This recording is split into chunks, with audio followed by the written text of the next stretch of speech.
afternoon. We would like to welcome you all to the event this evening. We're going to be talking about poetry, and we have some guest writers who are here with us this evening. And so just in order to not take up too much time away from our writers, who are the people who we are actually here to hear from, we will go ahead and make the introductions.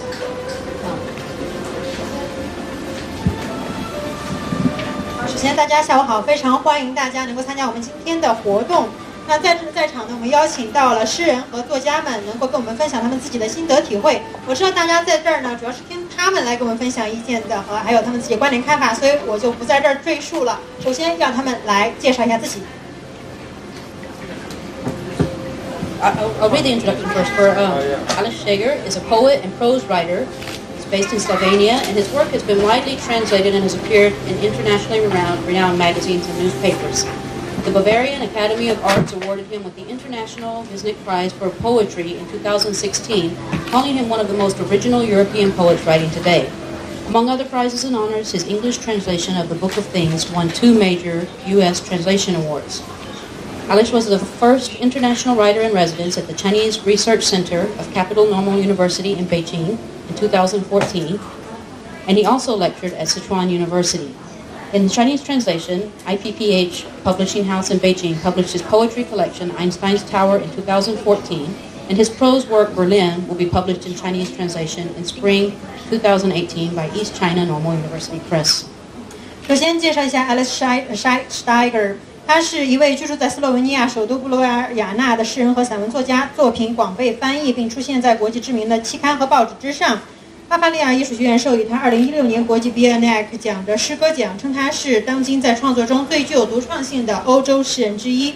在众多的奖项和荣誉当中，《事物之书》的英文译本为他获得了2项重要的美国翻译类奖项，他获得了法国政府授予的艺术与文学骑士奖项，并且是柏林艺术学院的成员之一。2014年，他成为了北京首都师范大学中国研究中心第1位驻校的国际作家。此外呢，还在四川大学讲学。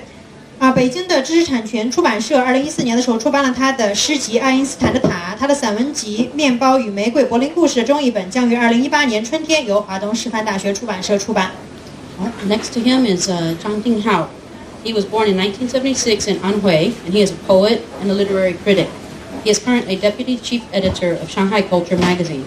His published works include the poetry collections I Love Everything That Is Not Complete and Things, and numerous essays on literary criticism, such as Just See a Gentleman, Poems and People in Past Times, Eros and Sadness, and professional and amateur novelists. 接下来呢是张丁浩，他是出生于安徽，诗人、评论家，现任上海文化杂志副主编。出版的作品有文论、随笔集《寄剑君子》、过去时代的诗与人、爱欲与哀矜，职业的和业余的小说家，一种真实诗集，我喜爱一切不彻底的事物等。And our next poet is Jaime Santirso Garcia. He is a Spanish journalist and writer. He received a BA in journalism from the University of Navarra in 2013 and an LLM in international relations from Tsinghua University in 2016.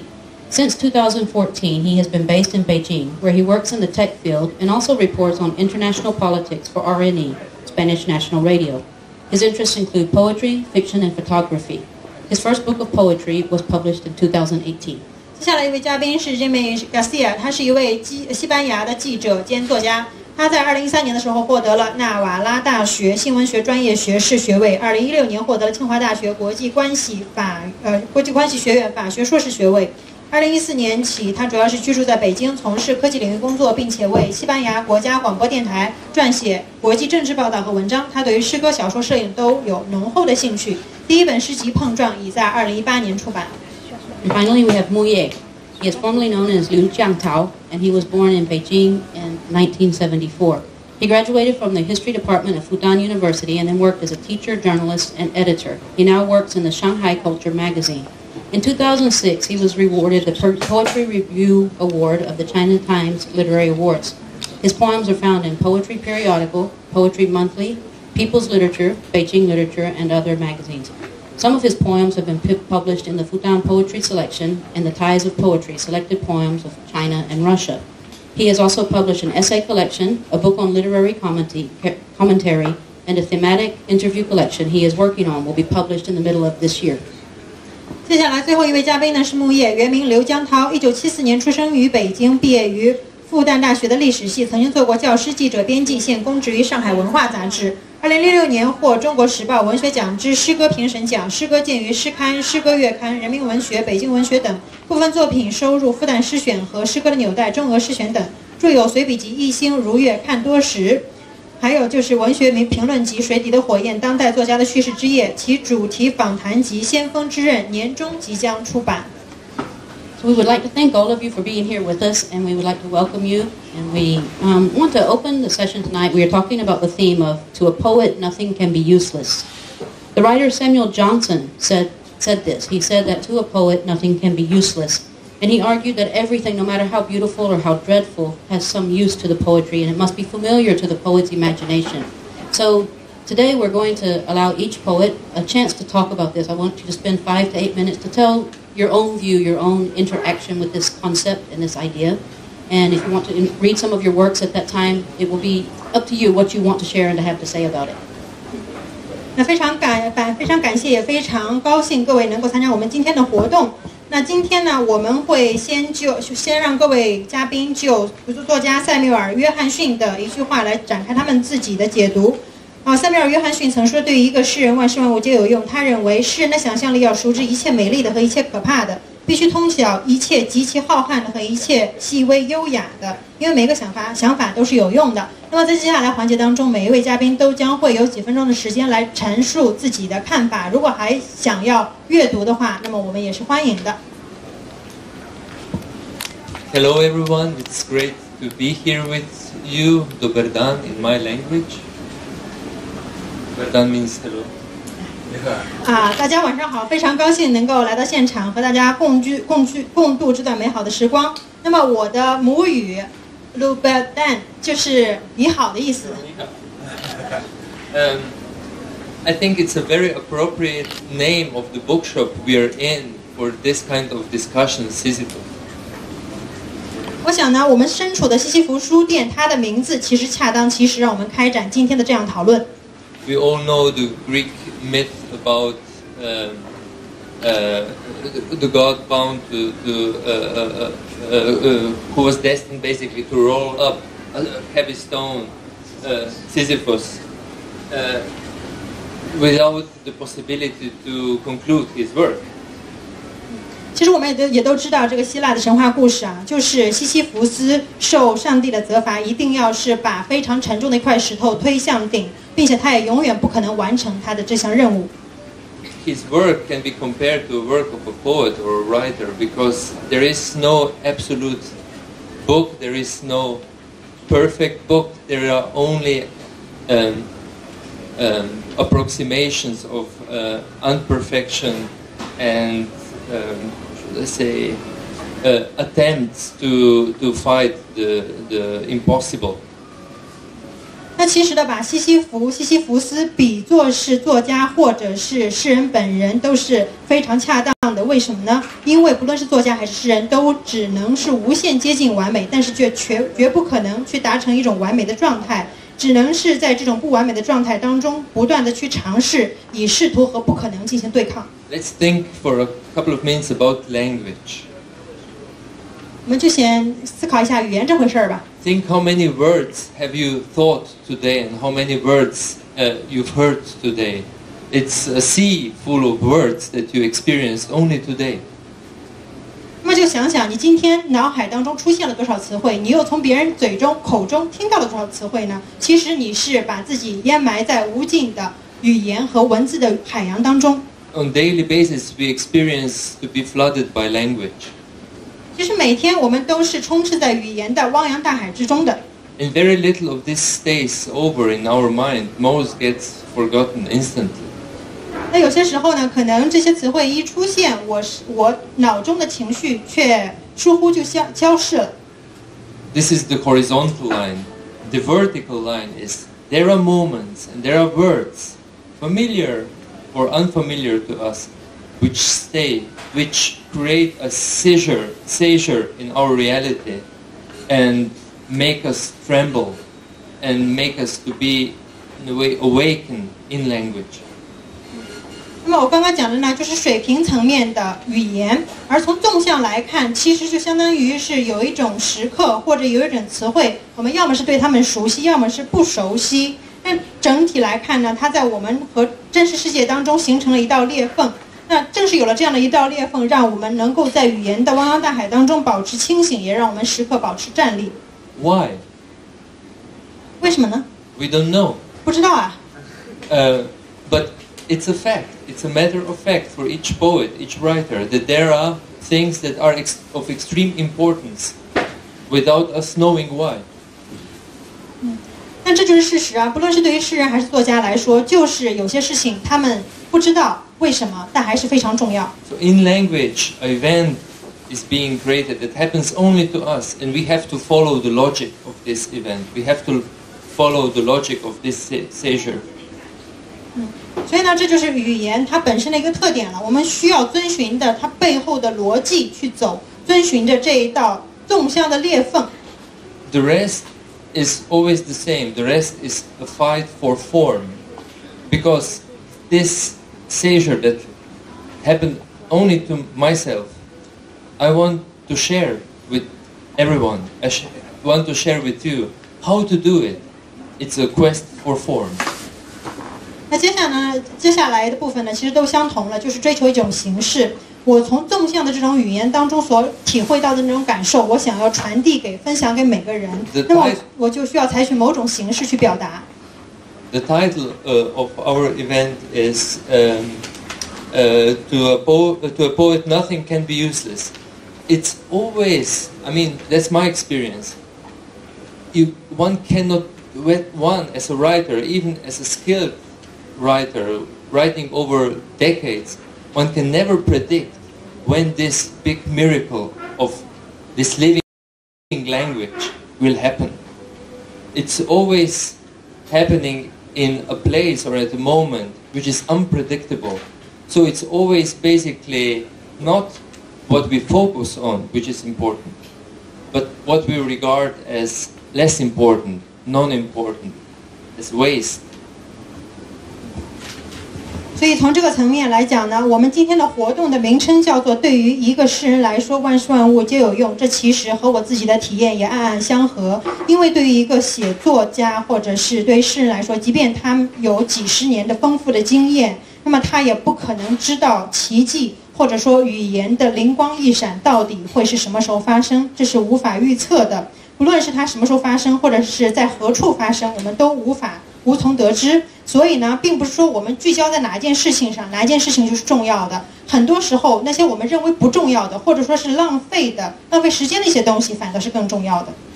In the year 2000, I was part of a literary project that took 150 European writers from all over Europe with a train, and for 1 month and a half we've been passing 16 countries within European Union and Russia and Belarus. So it was a long journey on which we had to think about what means Europe to us. 那么2000年的时候呢，我参加了一个文学项目。当时呢，有150个来自于欧洲的作家就坐上一列火车，在1个半月的时间里，我们游历了16个国家，其中就包括很多的欧盟成员国啊，还有俄罗斯以及白俄罗斯，真的是非常长的、漫长的一段旅程。那我们想要探寻的就是欧洲对我们来说意味着什么。In the end, we had to write a text about this experience, about traveling through half of Europe together with authors, and that was the text that I've written, this small poem I would like to share as a conclusion of this small presentation of mine. 在这段旅程的终结之时呢，我们是应邀要写下我们在这漫长的旅程当中到底是有什么样的体验，去描述一下在跨越了半个欧洲之后我们有什么样的感悟。所以最后呢，我想给大家阅读一下我的这段旅程的一个作品，以作为我发言的终结。Before reading the poem, I would like to clarify only one thing. You know, there is a big fear, still big fear in quite a lot of big part of Europe, fear from Islam, from the Turkish side, from everything what comes from the East. Europe is more and more aware that it's only a small part of a greater continent, which is Asia. 那最后呢，我还想澄清一点，现在在欧洲，人们还是有很大的担忧或者是害怕的心理，比如说害怕来自于东方的一些事情，比如说伊斯兰啊，或者是土耳其那边传过来的一些事物。那现在欧洲越来越多的认识到，他们只是很大的一片大陆当中的一小部分。这个大陆呢，当然指的就是亚洲大陆、亚欧大陆了。When one digs deeper into the history of Europe, you can see the amount of fights, killings, atrocities that were committed by European tribes among each other and also abroad. 如果是你去深挖欧洲的历史的话，你就会发现，像很多的打斗、杀戮或者是惨剧，恰恰是由那些欧洲的部落所发起的。On the surface, everything looks nice, and we are regarded as perhaps the most cultivated region on the planet. But in fact, I think beneath there are layers and layers of stuff that can be regarded as very bad. 表面上看来呢，欧洲处处都非常好，好像是整个地球上这种文明程度最高的一个地方，但实际上在这表面之下有一层又一层不好的东西。The European superiority that you will encounter very often seems to me quite perverse, and that's the ending of this poem. 很多时候呢，欧洲的那些优势，或者是他们所关心或者是引以为豪的东西，反倒是会和人们的观感是不太一样，所以这就是我发言的最后了。Europe. Even now you peddle the story of the Turks at the gates of Vienna, dismantling their tents only as a ruse.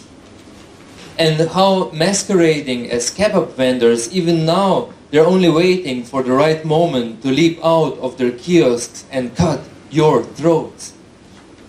No matter that your tribes are lost forever in the marshes of your barbaric designs. And even you can't tell the skull of a god from the skull of a Slav, from the skull of an Anglo, from the skull of a Frank. Still you believe only your sons' spilled blood will rejuvenate you. Still you think you'll give the lie to all of us. And I close my tired eyes, you appear in the form of a hairy, fat woman who gives birth while snoring, and of the man in the dark beside her, secretly masturbating, thinking about America. 欧洲，你仍然兜售这故事。土耳其人在维也纳城门外假装把帐篷拆除，他们蒙起脸孔，扮作售卖烤肉串。直至如今，他们还在等待机会，从小亭里跳出来，扭断你的脖子。虽然你的部落永远消失，在你野蛮异兔的沼泽里，你自己也分不清楚哥德人、斯拉夫人、盎格鲁人与法兰克人的头骨，但你仍然相信，只有儿子见血才能让你振兴。你仍然以为你会把我们骗倒。我闭上疲惫的眼睛，你出现，仿如打着鼾生孩子的肥胖多毛的女人，仿如在黑暗里这女人旁边那个想着美国偷偷的手淫的男人。谢谢。Thank you.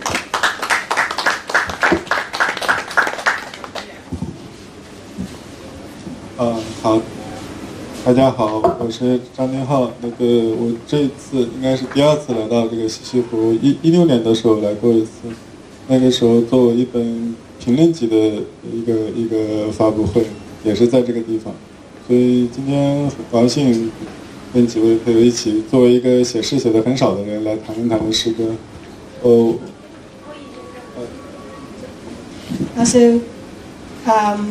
Hello everyone, I'm Zhang Dinghao. Actually, this is my second time to the CCF bookstore. The first time was in 2016 when I launched my review book here also in this bookstore. It gives me great pleasure to meet so many friends to talk about something about the poem, although I don't write so many poems myself. 我很喜欢这次这个题目，不知道是谁起的这个题目，就是塞缪尔·约翰逊的这句话。这个作家本身也是我很钦佩的一个，在中国他们就知道他是一个文学评论家，他写过一本很有名的书叫《诗人传》，但是可能因为太厚了，一直没有全本翻译过，只有几篇文章翻译过来过，就是塞缪尔·约翰逊的《诗人传》。So actually, I love the title of this event very much because this sentence has stricken my accord, and also I admire this author. He is actually well known here in China as a literary critic, and one of his books, the book for poet, because it is too thick, it hasn't been translated fully into Chinese. 但是其实约翰逊本人他也是个蛮好的诗人，他的诗更加没有怎么被翻译过来。我们只是通过另外一些西方的作家对他的谈论，我们知道他也是个很好的诗人。那么对我来讲，某种程度上，约翰逊可能是作为一个楷模式的存在。他写文学评论，他也写诗，正好碰巧我也是这样，我也是写文章也写诗歌，对。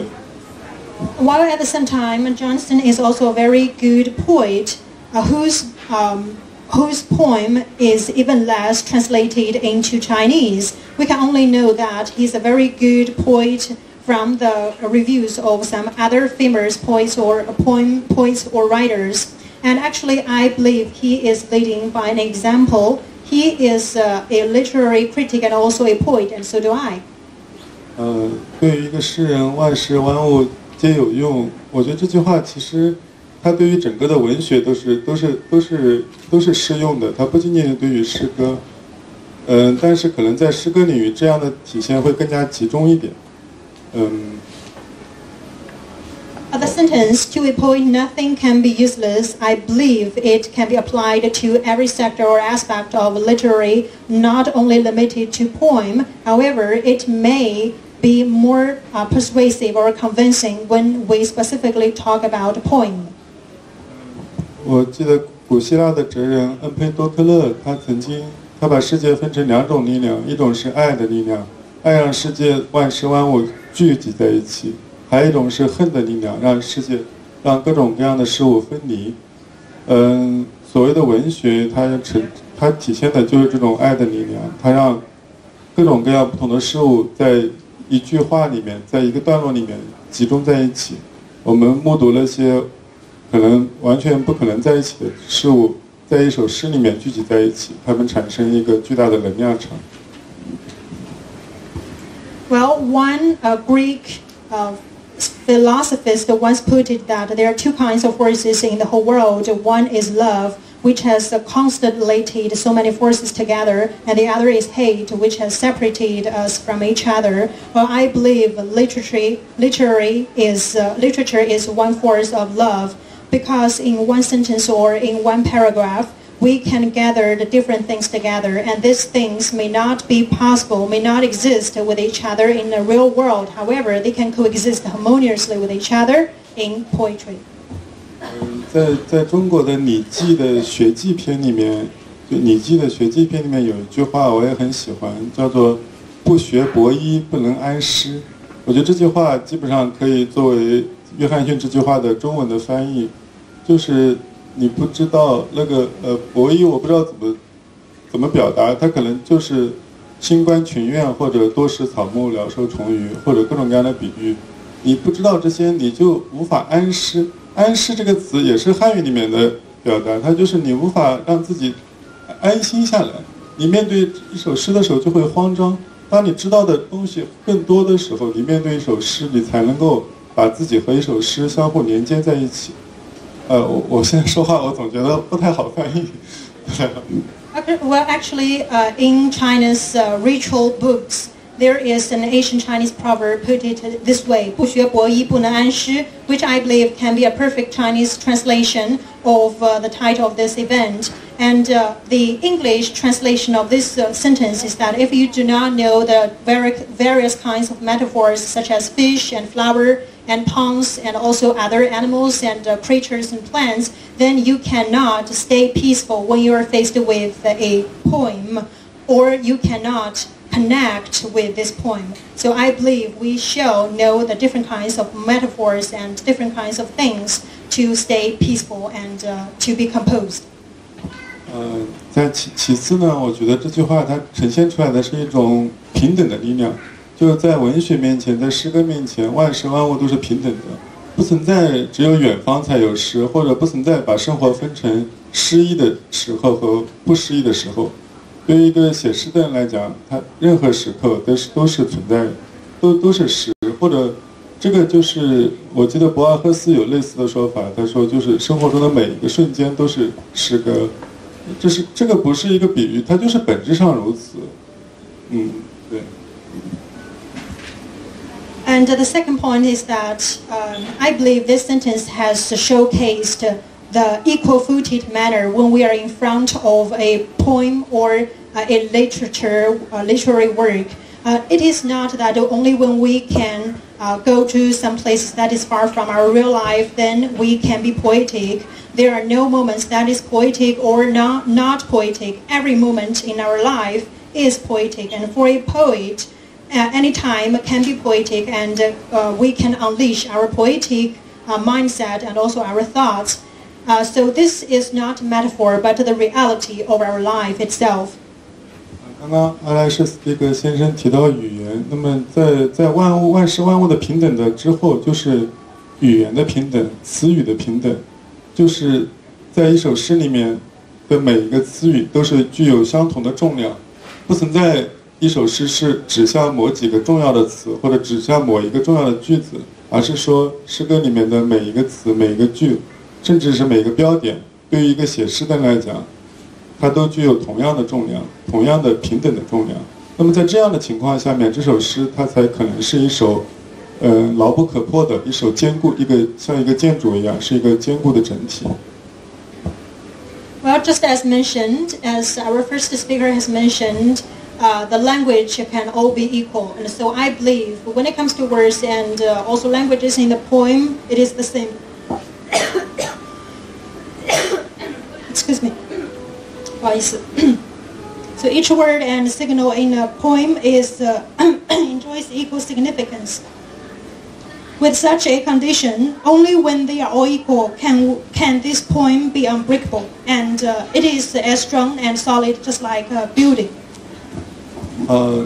最后我读一首我自己的诗吧。然后因为刚刚这个西班牙的朋友问我的诗歌有没有英译本，我说这个很惭愧，总共没有写过多少首，没有，就读一首。这首诗倒是被流传的比较广，就虽然没写过几首，但就这一首，我就读一下，就叫做“我喜爱一切不彻底的事物”。能听得懂中文这个？可以 ，OK。我喜爱一切不彻底的事物，细雨中的日光，春天的冷，秋千摇碎大风，堤岸上河水游荡，总是第二乐章。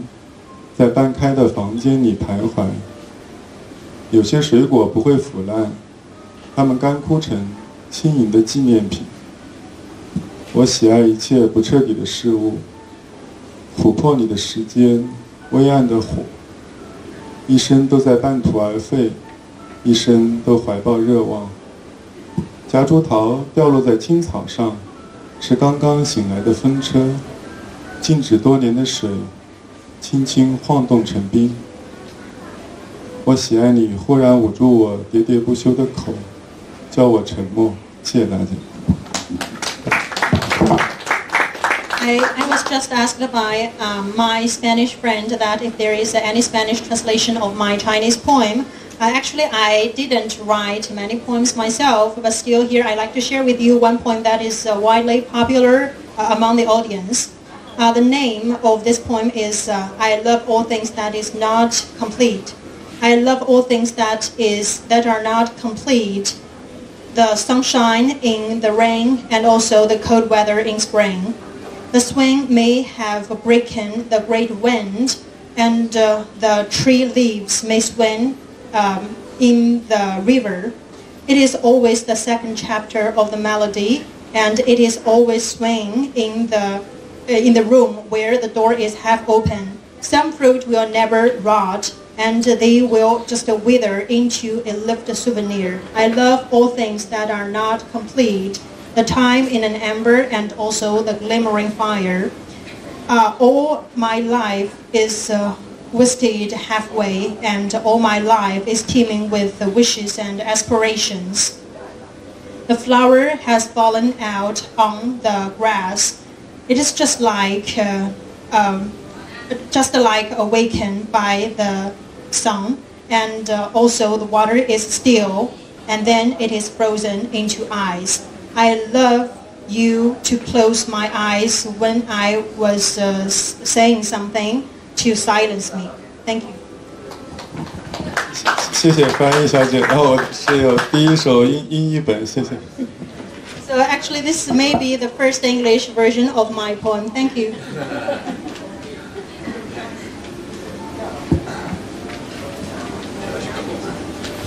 Hello everyone. 大家好。我会说中文一点点。其实我就刚见我的第二个中文老师的就来，所以我很害怕。说我觉得我应该说一点点，所以他知道我很努力，是很好的学生。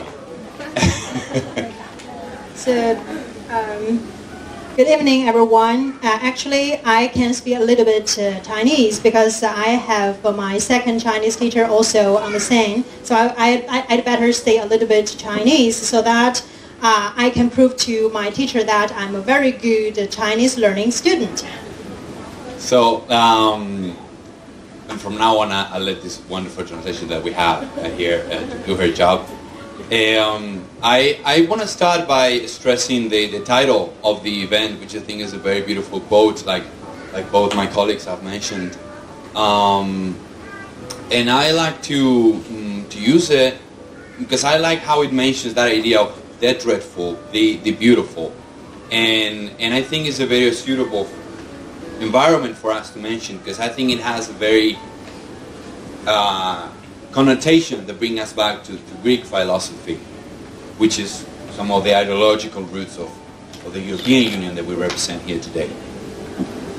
所以呢，接下来可能就需要翻译了，我就不再说中文，说英文了。最开始呢，我也是想提一下，咱们今天晚上这个活动的题目就是对于一个诗人，万事万物皆有用。我认为这句话非常美，并且呢，塞缪尔·约翰逊也认为，诗人的想象力要熟知一切美丽的和一切可怕的。我想，我们今天坐在这个环境当中讨论这个话题是恰当其时的，因为呢，他的解释、他的解读，恰恰让我们又想到了希腊的哲学，还有就是意识形态，这和我们欧洲以及欧盟的意识形态是一脉相承的。So that idea of the beautiful and the dreadful, and how the author expresses it, is I think is also we can all recognize. It made me think of the Platonic view of the world and how there's an absolute idea, and in the world of ideas, and then in reality it's just a copy. There's more or less close to that idea, and actually I think that's a very good depiction of what language is to literature. It's just a vehicle and a superficial way of depicting a greater good. 那么诗人提到了就是美丽的事情，还有就是可怕的事情，这是我们都所认可的，并且我们也认知熟知的。这个让我想到了柏拉图他的一些哲学观点，比如说他认为是有一个绝对的观点或绝对的思想是存在的，而我们的真实世界呢，只是这样一个想法的复制品而已。事实上呢，这也涉及到了语言还有文学以及他们之间的关系。我们表面上看它是一回事儿，而实际上又是另外一回事儿。So as Alice, I would also start by approaching this linguistic mention of poetry, because I think it's what makes the most sense. That it's something that is very relevant, because in the end we just use language to share something that is abstract, that we can't. Sometimes we don't even recognize that. I also agree with Alice on what he said of that. You just like finding a poem that's also even something independent from the writer. 所以就像第一位讲者 Alice 所说，我们诗歌呢是需要借助于语言的来表达我们想要向众人去分享的一些观点和看法。所以说这对于所以说语言是非常具有相关性，也是非常有利、非常必要的。那只有这样的话，我们才能够把一些抽象的，甚至是一些我们还没有意识到的想法去分享给众人看，并且我也像 Alice 一样认为，找到这样